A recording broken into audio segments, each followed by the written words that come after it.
Hello friends, welcome to my channel. तो आज की इस वीडियो में फिर से मैं एक मोस्ट इम्पॉर्टेंट क्वेश्चन लेकर आई हूँ। इकोनॉमिक्स का ये क्वेश्चन है। ये क्वेश्चन बहुत ही ज़्यादा इम्पॉर्टेंट है, जो कि आप लोगों के एग्ज़ाम से रिलेटेड ये क्वेश्चन बहुत ही ज़्यादा इम्पोर्टेंट हो जाता है। ये क्वेश्चन एग्ज़ाम में बहुत बार आया हुआ क्वेश्चन है। फ्रेंड्स मैं बता दूँ, ये question 11th 12th BCom PG सभी के लिए ये क्वेश्चंस मोस्ट इम्पॉर्टेंट है। तो केयरफुली वीडियो के लास्ट तक बने रहे। और अगर पहली बार हमारे इस चैनल पर विजिट किए तो सबसे पहले हमारे इस चैनल को लाइक करें, सब्सक्राइब करें और बेल बटन पर क्लिक करके ऑल पर क्लिक करें, ताकि जब भी मैं वीडियो अपलोड करूं तो इसका नोटिफिकेशन सबसे पहले आप तक पहुंच पाए। तो फ्रेंड्स मैं बता दूं, आज का यह क्वेश्चन है कि मांग का नियम क्या है, मांग के नियम की मान्यताएं, इसके अपवाद और मांग के नियम के लागू होने के क्या कारण हैं। तो सभी चीज़ों को एक ही वीडियो में हम लोग एक्सप्लेन करने वाले हैं। अच्छे से विस्तार से हम लोग समझेंगे कि मांग के नियम क्या होता है, मांग के नियम की क्या क्या मान्यताएं हैं, इसके अपवाद क्या होती है और ये क्यों लागू होता है, क्या कारण होते हैं। तो चलिए हम लोग वीडियो का स्टार्ट करते हैं। मांग का नियम। फ्रेंड्स आप सभी इस शब्द से परिचित ही होंगे, क्योंकि ये क्वेश्चन बहुत ही ज़्यादा इम्पोर्टेंट और एग्ज़ाम में बहुत बार आया हुआ क्वेश्चन है। तो हम लोग जानते हैं कि इसको इंग्लिश में लॉ ऑफ डिमांड कहते हैं।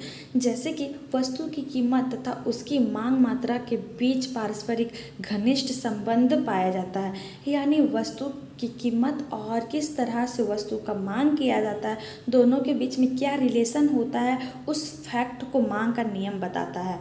और जिस नियम से वस्तु की कीमत और उसकी मांगी जाने वाली मात्रा के बीच विद्यमान संबंध को व्यक्त किया जाता है, उसे ही अर्थशास्त्री मांग के नियम कहकर पुकारते हैं। इस नियम के अनुसार किसी वस्तु की मांगी जाने वाली मात्रा उसकी कीमत में विपरीत दिशा में परिवर्तित होती है। यानी किस तरह से वस्तु का डिमांड होता है और किस तरह से वस्तु की कीमत का निर्धारण किया जाता है, किस तरह से वस्तु की कीमत बढ़ने पे वस्तु की मांग में वृद्धि या कमी होती है, ये सभी का अध्ययन हम लोग मांग के नियम के अंतर्गत करते हैं। मांग के नियम का मैं सरल मीनिंग बता दूं, जैसे कि जब किसी वस्तु की कीमत में वृद्धि हो जाती है तो उसका ऑटोमेटिक ही उस वस्तु की कीमत बढ़ने से वस्तु की मांग में कमी आ जाती है। तो इसे ही हम लोग मांग का नियम कहते हैं। तो चलिए हम लोग देखते हैं कि इसको कौन कौन से ऐसे प्रोफेसर हैं जिन्होंने इसको परिभाषित किया है। पहला अर्थशास्त्री है प्रोफेसर सैमुअलसन के अनुसार, जब किसी वस्तु का मूल्य बढ़ा दिया जाता है तो अन्य बातों के समान रहने पर उसकी मांग कम होगी, अर्थात लोग कम मूल्य पर अधिक खरीदते हैं तथा अधिक मूल्य पर कम खरीदते हैं। यानी जब किसी वस्तु का मूल्य बढ़ जाता है तो ऑटोमेटिक ही कि बात समान रहते हैं और मांग उसकी कम हो जाती है। यानी हम सभी ये चीज़ फील कर पाते हैं मार्केट में, जब देखते हैं कि किसी वस्तु का मूल्य वृद्धि होता है तो ऑटोमेटिक ही कि उस वस्तु की मांग में कमी आ जाती है। अर्थात सभी लोग ऐसे होते हैं जो कि कम मूल्य वाले वस्तुएं अधिक खरीदना पसंद करते हैं और अधिक मूल्य वाले को कम खरीदना पसंद करते हैं। इसीलिए मांग के नियम में सैमुअलसन का मानना है कि जैसे जैसे वस्तु की मूल्य में वृद्धि की जाती है वैसे ही वस्तु की मांग में ऑटोमेटिक डायरेक्ट नीचे हो जाती है। प्रोफेसर सैमुअलसन ने ही मांग के नियम को परिभाषित करते हुए आगे लिखा है कि यदि बाजार में किसी वस्तु की अधिक मात्रा प्रस्तुत की जाए तो अन्य बातों के समान रहने पर या कम मूल्य पर ही बेची जा सकती है। यानी प्रोफेसर सैमुअलसन ये भी कहते हैं कि अगर बाजार में किसी एक ही वस्तु को अधिक मात्रा में प्रस्तुत कर दिया जाए, यानी एक ही चीज़ बाजार में बहुत सारे लोग बेच रहे हैं, तो ये बात समान हो जाता है कि ऑटोमेटिक उसका मूल्य भी कम हो जाएगा, क्योंकि एक ही वस्तु के बहुत सारे विक्रेता हैं तो वहाँ पे कंपटीशन बहुत ज़्यादा होगा। तो अपनी वस्तु को जल्दी से जल्दी बेचकर ख़त्म करना चाहेगा, तो ऑटोमेटिक ही कि सब धीरे धीरे अपने मूल्य में कमी करेंगे और सब धीरे धीरे अपने वस्तु को बिक्री करने के बारे में सोचेंगे। तो ऐसे में ऑटोमेटिक ही वस्तु का मूल्य कम हो जाएगा। चलिए फ्रेंड्स, अब हम लोग देखते हैं कि मांग के नियम की मान्यता है। मांग का नियम तभी क्रियाशील होता है जब अन्य बातें समान रहे, अर्थात मांग की दशाएं समान रहे कि उपरोक्त वाक्यांश और कुछ ना होकर मूल मांग के नियम की मान्यताओं की ओर संकेत करता है। यानी मांग के नियम तभी क्रियाशील एक मतलब इफेक्टिव हो सकता है, तभी ये मांग के नियम कार्य करता है जब अन्य बातें समान रहे, अर्थात मांग की दशाएं समान रहे, तभी ये वाक्यांश और कुछ ना होकर मांग के नियम की मान्यताओं की ओर संकेत करेगा। मांग का नियम मूल रूप से निम्नलिखित मान्यताओं पर आधारित है। पहला है सर्वप्रथम, मांग का नियम इस मान्यता पर आधारित है कि उपभोक्ता की आय में परिवर्तन नहीं होना चाहिए, वह यथावत बनी रहनी चाहिए। यानी जिस तरह से महीने की इनकम होती है लोगों की, उस तरह से हमेशा अगर बना रहे, उसमें कोई परिवर्तन ना हो, हमेशा अगर उपभोक्ता अपना इनकम का स्रोत अच्छे से बनाए रखता है तो वो अपनी ख़रीदारी में इक्वलिटी बनाकर चलेगा, बराबर वैसे ही ख़रीदारी करेगा जैसे वे हमेशा से करता है। तो ये भी मांग के नियम की मान्यता के आधारित होगा। दूसरा है उपभोक्ता के स्वभाव, रुचि, पसंदगी, अधिमान, फैशन एवं आदत में परिवर्तन नहीं होना चाहिए। ये हम सभी जानते हैं कि उपभोक्ता के स्वभाव, रुचि, पसंद हमेशा समय समय के अनुसार से बदलते रहता है, क्योंकि अगर कोई उपभोक्ता का स्वभाव तभी बदलता है जब उसके इनकम में वृद्धि या कमी होती है। जैसे एक उपभोक्ता की इनकम में वृद्धि हो जाती है तो वे अपने पसंद, रुचि को बढ़ा देता है, अपनी फैशन, रहन सहन में परिवर्तन ले आता है, और अगर कमी हो जाती है तो वो अपनी पसंद को थोड़ा कम कर देता है और लिमिट वस्तुओं को खरीदना पसंद करता है। इसीलिए मांग के नियम की मान्यता में, मांग के नियम में यह बात आती है कि उपभोक्ता के स्वभाव, रुचि, पसंदगी, अधिमान, फैशन एवं आदत में परिवर्तन नहीं होना चाहिए। तीसरा है विचाराधीन वस्तु की संबंधित वस्तुओं, पूरक वस्तुओं, स्थानापन्न वस्तुओं के मूल्य में भी परिवर्तन नहीं होना चाहिए। यानी जैसे एक ऐसे वस्तु होते हैं जिनके स्थानापन्न वस्तुएं अवेलेबल होती है, तो दोनों में कोई परिवर्तन नहीं होना चाहिए। तो इससे भी मांग के नियम को इफेक्ट पहुंचता है। चौथा पॉइंट है वस्तु के मूल्य में निकट भविष्य में भी परिवर्तन की आशंका या संभावना नहीं होनी चाहिए, अन्यथा मांग के नियम लागू नहीं होगा। यानी वस्तु के मूल्य के जो निकट भविष्य में भी परिवर्तन की जो आशंका होती है, संभावनाएं होती है, वे संभावनाएं नहीं होनी चाहिए, नहीं तो मांग के नियम लागू नहीं होंगे। पांचवा पॉइंट है वस्तु प्रतिष्ठा मूलक नहीं होनी चाहिए, अर्थात वस्तु ऐसी होनी चाहिए कि जिसकी कीमत बढ़ने पर उपभोक्ता के लिए उसकी उपयोगिता बढ़ जाती है। यानी ऐसी वस्तु जो प्रतिष्ठा मूलक नहीं होनी चाहिए, अर्थात वस्तु ऐसी होनी चाहिए जिसकी कीमत बढ़ने पर भी उपभोक्ता उसकी उपयोगिता बढ़ जाती है। यानी जैसे कि बरसात के दिनों में छतरी का कीमत में वृद्धि होने पर भी उपभोक्ता उसे खरीदते ही हैं, क्योंकि बरसात में उन्हें निकलना ही पड़ता है तो उन्हें छाते की आवश्यकता होती है, इसलिए उनकी उपयोगिता बढ़ जाती है। भले उसकी कीमत में वृद्धि हो जाए लेकिन वे खरीदते ज़रूर हैं।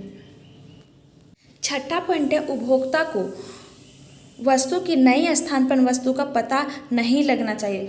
उपरोक्त मान्यताओं के अभाव में मांग का नियम लागू नहीं होगा। यानी अगर एक उपभोक्ता है और उस उपभोक्ता को कोई वस्तु का उपभोग कर रहा है, कोई वस्तु खरीद रहा है और उससे पता चल जाएगा कि इस वस्तु का स्थानापन्न वस्तु इसके जगह पे वो वस्तु यूज़ करना अच्छी बात है, उससे मुझे ज़्यादा फायदे हैं, तो ऐसे में भी मांग का नियम लागू नहीं होगा, क्योंकि ऐसे में अचानक से उस वस्तु के मूल्य में गिरावट हो जाएगी। इसीलिए उपभोक्ता को स्थानापन्न वस्तु का पता नहीं लगना चाहिए। चलिए फ्रेंड्स, अब हम लोग देखते हैं कि मांग के नियम के अपवाद क्या हैं। मांग का नियम बताता है कि सभी बातें समान रहने पर ऊंची कीमत पर वस्तु की मांग कम होती है तथा कीमत कम होने पर वस्तु की मांग में वृद्धि होती है। हम सभी पहले जान चुके, यानी कि मैं बता चुकी पहले ही, कि जब वस्तु की कीमत में वृद्धि होती है तो वस्तु की मांग में कमी हो जाती है, और अगर कीमत में कमी आती है तो वस्तु की मांग में वृद्धि होती है। किंतु कुछ अवस्थाओं में देखा गया है कि मांग का यह विपरीत संबंध स्थापित नहीं हो पाता। इन अवस्थाओं में देखा गया है कि वस्तु की कीमत बढ़ने पर मांग बढ़ती है तथा कीमत कम होने पर वस्तु की मांग कम हो जाती है। यही मांग के नियम के अपवाद होते हैं। यानी कभी कभी ऐसा होता है, ऐसी वस्तुएं जैसे कि सोना चांदी का मूल्य बढ़ने पर सोना चांदी के मूल्य बढ़ने पर उपभोक्ता सोना चांदी को ज़्यादा से ज़्यादा खरीदारी करना पसंद करते हैं, और जब अगर सोना चांदी का रेट कम हो जाता है तो वे खरीदारी में कमी कर देते हैं। तो यही मांग के नियम के अपवाद हुआ। मांग के नियम के प्रमुख अपवाद निम्नलिखित है। पहला है गिफिन के विरोधाभास, यानी गिफिन की वस्तुएं। गिफिन वस्तुएं वे वस्तुएं होती है जिन्हें उपभोक्ता सामान्यतः निकृष्ट या घटिया समझते हैं। यानी ये ऐसी वस्तुएं जिन्हें वे यूजलेस समझते हैं, वो उनके यूज़ के नहीं है, ऐसी वस्तुओं को गिफिन की वस्तुएं कहते हैं। गिफिन वस्तुएं मांग के नियम के अपवाद है, जहां एक और इन वस्तुओं के मूल्य में कमी होने पर इनकी मांग कम हो जाती है, वहीं दूसरी ओर इन वस्तुओं के मूल्य में वृद्धि होने पर इनकी मांग बढ़ जाती है।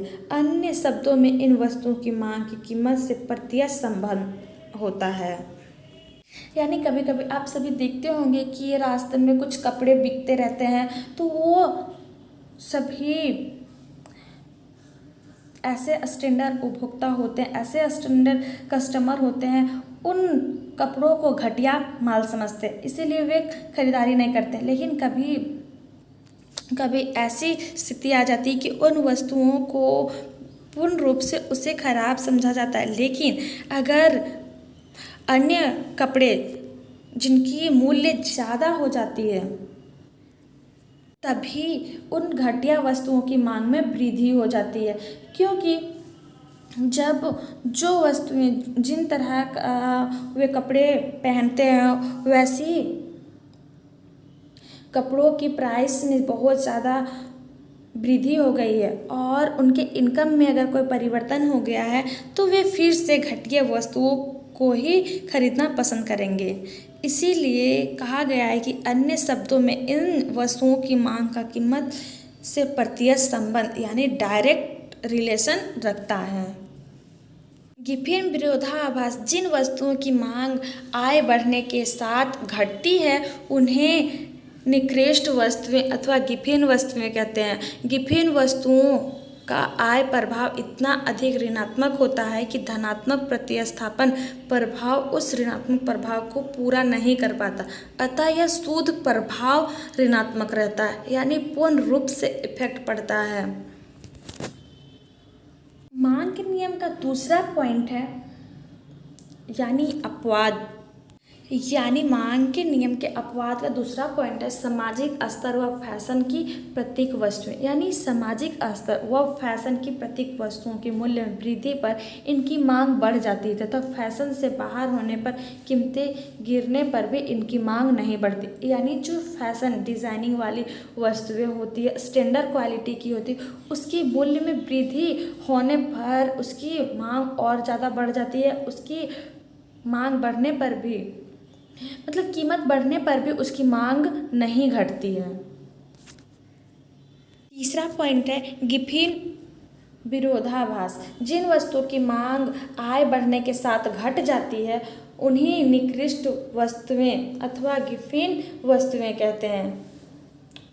यानी जिस तरह से उपभोक्ता की आय में वृद्धि होती है, वैसे वे थोड़ा घटिया वस्तुओं को खरीदना, मतलब निचले लेवल के वस्तुओं को खरीदना कम पसंद करते हैं, तो उससे निकृष्ट वस्तुएं यानी गिफिन वस्तुएं कहते हैं। गिफिन वस्तुओं का आय प्रभाव इतना अधिक ऋणात्मक होता है कि धनात्मक प्रतिस्थापन प्रभाव उस ऋणात्मक प्रभाव को पूरा नहीं कर पाता, अतः शुद्ध प्रभाव ऋणात्मक रहता है। चौथा पॉइंट है कीमत वृद्धि की आशंका। यदि भविष्य में वस्तु की कीमत में कोई वृद्धि की आशंका है तो उस वस्तु के मूल्य में वृद्धि होने पर भी उस वस्तु की मांग बढ़ेगी। यानी कुछ ऐसी वस्तुएं होती हैं जिनकी प्रेजेंट में मांग नहीं होती है, लेकिन जब धीरे धीरे उस वस्तु के बारे में लोग जानते हैं तो उनकी मांग ज़्यादा होने लगती है, तब वस्तु के मूल्य में वृद्धि होने पर भी उस वस्तु की मांग बनी रहती है और ज़्यादा से ज़्यादा डिमांड होता है। पांचवा अपवाद है अनिवार्य वस्तुएं। जीवन के लिए अनिवार्य वस्तुओं के मूल्य में वृद्धि होने पर भी इनकी मांग में कमी नहीं होती, जैसे गेहूं, नमक, चावल इत्यादि। ऐसी वस्तुओं की मांग एक स्तर पर स्थिर बनी रहती है। यानी जो खाद्य पदार्थ की वस्तुएं होती है, इसकी कितनी भी प्राइस क्यों ना बढ़ जाए, जैसे तेल वगैरह, जैसे तेल हो गया, फिर गेहूँ, चावल, ये सब लोग रोज़ाना यूज़ करते हैं, तो इसके प्राइस बढ़ने पर भी लोग अपनी मांग में कमी नहीं करते हैं, इसीलिए इसे अनिवार्य वस्तुएं कहते हैं। अनिवार्य वस्तुएं वैसी जो जीवन के लिए अनिवार्य हो, इसीलिए इसका मांग का स्तर स्थिर होता है, यानी फिक्स्ड होता है। जितना पहले खरीदारी कर रहा होता है उतना प्रेजेंट में भी खरीदारी करता है और भविष्य में भी खरीदारी करता है। चलिए फ्रेंड्स, अब हम लोग देखते हैं कि मांग के नियम लागू होने के क्या कारण हैं। पहला पॉइंट आता है कि आय का प्रभाव। यह माना जाता है कि जब किसी वस्तु की कीमत कम होती है तो उपभोक्ता उस वस्तु पर किया जाने वाला व्यय भी कम होता है। एक उपभोक्ता की बचत होती है, या बचत उसकी आय में वृद्धि को दर्शाती है। आय बढ़ने पर उपभोक्ता की मांग में वृद्धि होती है। यानी सबसे मेन मुद्दा ये आता है कि जब उपभोक्ता का आय में वृद्धि होता है, उसका इनकम का स्रोत में डेवलप होता है, तो वो अपनी पसंद और फैशन और रहन सहन में परिवर्तन ले आता है और स्टैंडर्ड वस्तुएं खरीदने लगता है। तो इस तरह से उपभोक्ता की मांग में वृद्धि होती है। दूसरा पॉइंट है स्थानापन्न प्रभाव। जब किसी वस्तु की कीमत में कमी होती है तो उपभोक्ता महंगी वस्तु के स्थान पर उस वस्तु का उपभोग बढ़ा देता है।